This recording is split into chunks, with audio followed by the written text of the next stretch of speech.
Please welcome Ethan. So, before I start, I want to say two things. One, spelling is hard. Two, I'm not a design student. Sorry.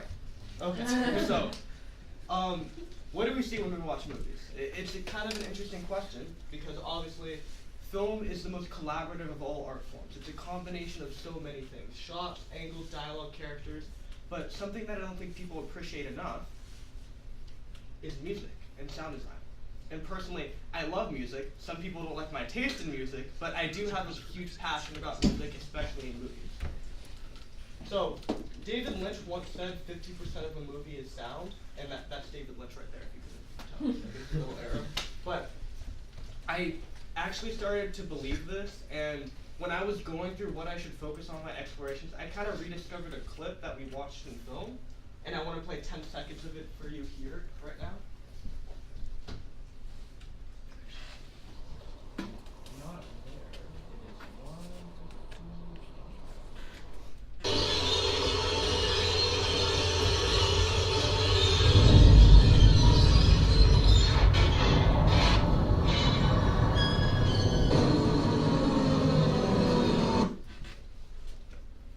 Yeah, I wish I could play the whole thing, but we're on a time crunch, sadly, but I highly recommend. What that was an experimental film with a focus on using music as the plot. And experimental films don't really need to have a plot, but experimental musical films, the music usually is the plot. And to me that was really interesting because combining my love of music with my love of kind of weird experimental stuff just seemed natural.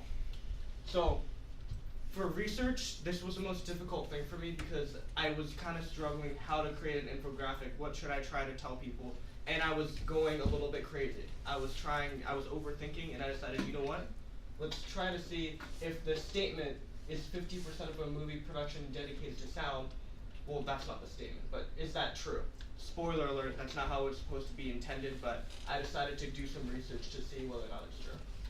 And through that, I created this infographic. And all of these numbers are kind of difficult to get exactly down because every movie is different, so every movie has different set of allocations of time for different things. But after comparing movies from, I think, 2016 to 2019, kind of their focuses and like how long they did on certain things, I got the average of post-production 47.62%, pre-production 28.57%, and then production 23.81%.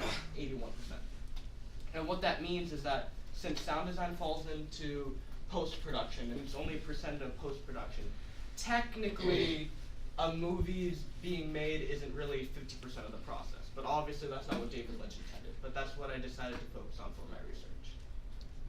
And then came the actual process of making the exploration.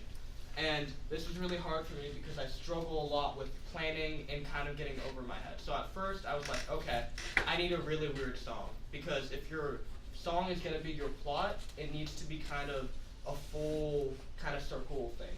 So what I did is that I just went on Google, searched up really weird music, and then kind of fell in the rabbit hole. And what I eventually found was a playlist on Spotify called Brain Food. Never go on this playlist unless you want to go crazy because it was actually insane. And that's some really cool album art that I found. There's a lot of really interesting, weird music artists that do this kind of experimental genre of film. Not film, music. So, after spending a very long time finding the song, I ended up finding the perfect song, which was called Pursutos by Alan Moore. And let me just say, the song is disturbing, weird, and kind of nothing like I've ever listened to before, so it was perfect. And the next step was kind of conceptualization and planning. I decided on my location and where I wanted to go. I decided shoreline after spending time seeing which one would be the best fit. And then came actual production, getting the shot. So I am running low on time, but these are just some production shots that I got. The environment was really cool. And then this is the final product.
just in conclusion, real quick, this project kind of really helped me because, like I said, I struggle a lot with planning. It's not something I'm very good at, and I tend to dream too big. And what really was interesting to me and kind of the most impactful thing is that I learned to kind of temper ambition and vision with feasibility. So, any questions?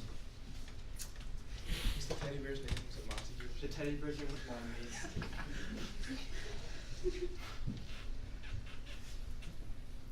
How long did it take to film everything?